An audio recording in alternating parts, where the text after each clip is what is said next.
vou falar agora do enzimático, tá? O enzimático, a gente tem mais ou menos 2 tipos, né, de produtos que a gente pode colocar no enzimático e que a gente utiliza já com grande frequência. A diferença é que o enzimático, ele vai dar para a gente um pouco mais, acelerar um pouquinho mais esse desbridamento, porque é o próprio produto que vai fazer esse desbridamento, não é um produto que vai estimular o organismo para que faça um desbridamento autolítico, né?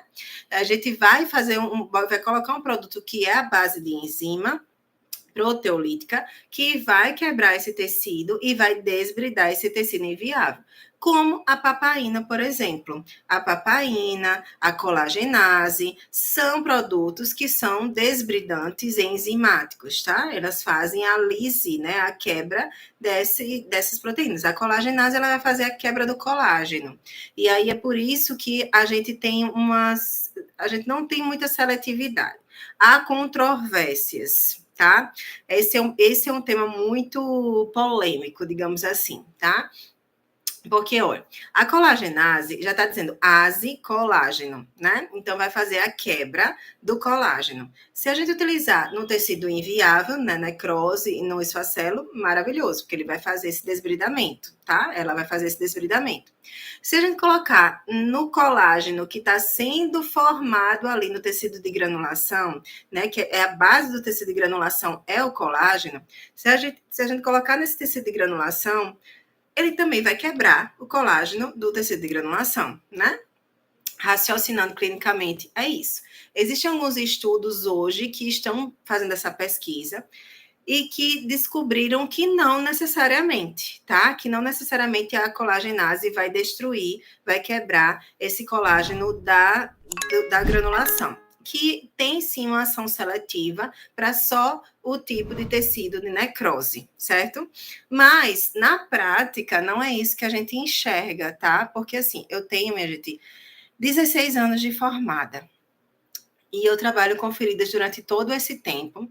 Eu sou pós-graduada há 12 anos, mas eu já trabalhava com feridas antes de fazer a pós-graduação, porque assim que eu me formei, eu já fui direto para o hospital, E lá no hospital a gente tinha muita ferida, né? Era muito paciente, inclusive, com úlcera de perna, úlcera de pé diabético, tinha muito, sabe? Que era um hospital referência do vascular, né?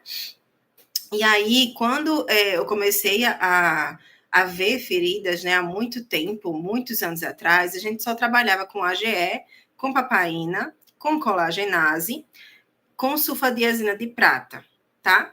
E aí, na prática, quando a gente colocava colagenase, a gente não tinha resposta boa ali naquele tecido de granulação. Quem aí já usou a colagenase e não teve bons resultados nas feridas dos pacientes? Coloca aqui, porque isso não é uma coisa só minha, não, tá? Eu já vi muita gente falando a mesma coisa.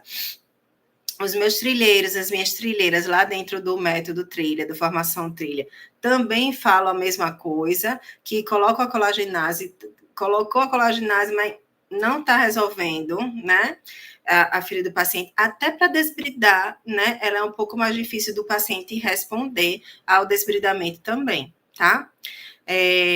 A gente vai colocando e simplesmente ela para, né, de evoluir. Ela pode até desbridar logo no começo, mas depois ela para, né, de evoluir, para mesmo.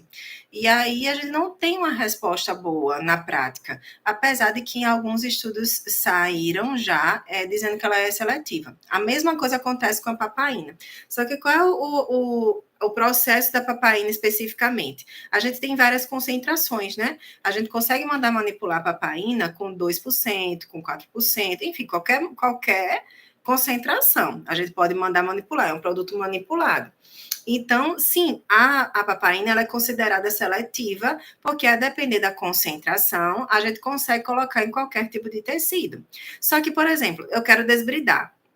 Aí o tecido é assim, né? Ele é uma necrose com uma granulação, certo? Necrose com granulação. Aí eu quero desbridar essa necrose e quero colocar uma papaina segura aqui para esse tecido de granulação aqui. Aí eu vou botar uma papaina 2%, que eu posso botar, inclusive, numa ferida que tem só granulação, eu posso colocar uma papaina 2% ali. Ela estimula bem, inclusive, a neoangiogênese, a formação de novos vasos. A papaina estimula bem mesmo, bastante. Ela é ótima para isso. E aí eu posso botar uma 2% no tecido de granulação somente, né? O tecido de granulação. E aí, aqui, ó, como a lei é mista, aí eu vou fazer assim, eita, poxa, para não prejudicar esse tecido de granulação, eu vou botar uma papaina 2%, que ela vai me desbridar e também não vai atingir o tecido de granulação, certo? Você pode até colocar, só que vai demorar bastante para poder fazer o desbridamento de uma necrose dessa a 2%, tá? A gente tem essa dificuldade na prática, porque com a necrose dessa, o ideal seria 10%. E a 10% é uma concentração muito alta para colocar numa granulação. Então, tecidos mistos, né, feridas com tecidos mistos, a gente tem essa dificuldade, né, desse manejo, tá? Mas na prática, ao contrário, na prática, hoje, a gente tem uma resposta da papaina, né, mesmo que a gente coloque, por exemplo, uma 10% com tecido de granulação aqui próximo também, a gente tem uma resposta melhor, a gente tem uma resposta mais seletiva da papaina do que da colagenase, certo? Então, sim, na prática, a gente vê um pouquinho mais de segurança nisso, tá? Hoje. E aí, vários estudos comprovam, inclusive, também que a papaina, ela é seletiva, porque ela não tem ação na granulação. A granulação, ela tem uma outra enzima. No tecido de granulação, existe uma outra enzima que ela faz o bloqueio da enzima papaia, né? Da papaina, que está ali naquele leito. Então, a papaina, ela não tem ação especificamente no tecido de granulação. Ela vai agir somente no tecido necrótico, que não tem essa enzima já intrínseca ali naquele tecido. Então, por isso que a gente tem os estudos indicam que tem uma seletividade, sim, na papaina, tá? Eu ainda prefiro ser conservadora, assim, alterando as concentrações, né? Para a gente não ter um sangramento também excessivo, porque estimula, né, essa neoangiogênese que eu falei para vocês. Então, às vezes, eu coloco aqui uma papaina 10%, eu posso até estimular um sangramento, né, nesse tecido de granulação aqui, um sangramento excessivo, que é um sangramento que eu não quero voltar para a primeira fase lá da cicatrização, né, que é a fase coagulativa.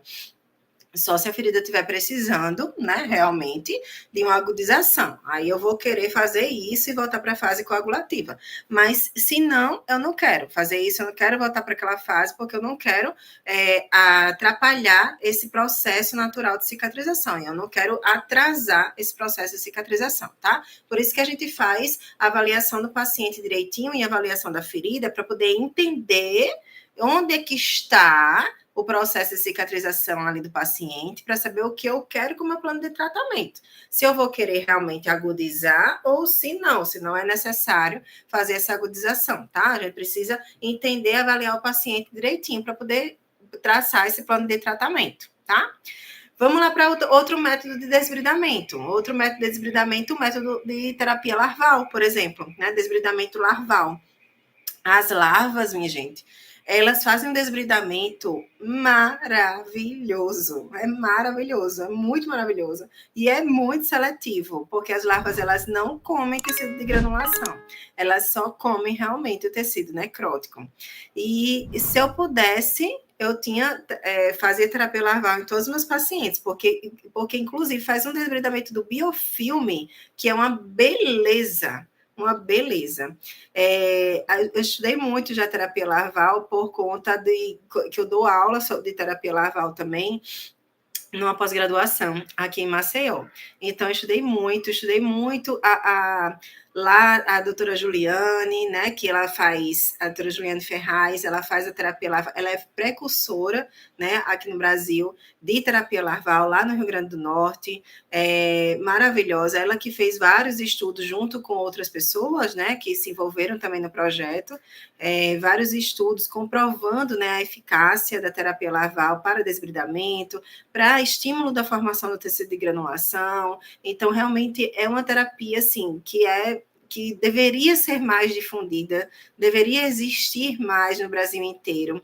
A gente deveria acabar com o preconceito que tem com ela, né? Muitas vezes os próprios profissionais, ela até fez estudo sobre isso também e entendeu que os próprios profissionais é que têm preconceito de trabalhar com as larvas. Às vezes não é nem um paciente, o paciente também tem, mas a maioria das vezes, quando você explica para o paciente o benefício que vai dar, o paciente aceita, mas o profissional é que tem esse preconceito, né, de trabalhar ali com as larvas. Mas, enfim, o desbridamento larval, ele é maravilhoso, ele é seletivo, e só a única questão é que a gente não tem acesso, né?